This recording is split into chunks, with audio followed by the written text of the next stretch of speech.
சாந்தனையும் தீயெனவே செய்திடினும் தாமவரை ஆந்தனையும் copper அறிவுடையோர் மாந்தர் குறைக்கும் தனையும் குளிர் நிழலை தந்து மறைக்குமாம் கண்டீர் மரம். இந்த பாடல் நம்ம ஔவையார் பாட்டி மூதுரையில பாடிய 30வது பாடலுங்க. இந்த பாடலுக்கான விளக்கம் என்னன்னா, ஒரு மனிதன் ஒரு மரத்தை வெட்டி சாய்க்க முயற்சிக்கும் போது அந்த மரம் கொஞ்சம் கூட வருத்தமே படாம அந்த மனிதனுக்கு குளிர்ச்சியான நிழலை தந்து வெயில் இருந்து காப்பாத்துது இல்லையா?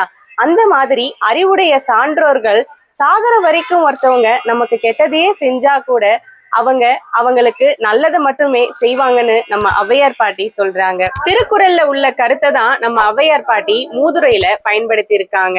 இன்னா செய்யாமை அதிகாரத்துல திருவள்ளுவர் என்ன சொல்றாருன்னா, ஒருத்தவங்க நமக்கு கெட்டதையே செஞ்சா கூட அவங்கள தண்டிக்கிறதுக்கு சரியான வழி எதுனா அவங்க நாணும்படி அவங்களுக்கு நல்லது செய்யறதுதான்னு நம்ம திருவள்ளுவர் சொல்றாங்க. இன்னா செய்தாரை ஒருத்தல் அவர் நாண நன்னயம் செய்து விடல்.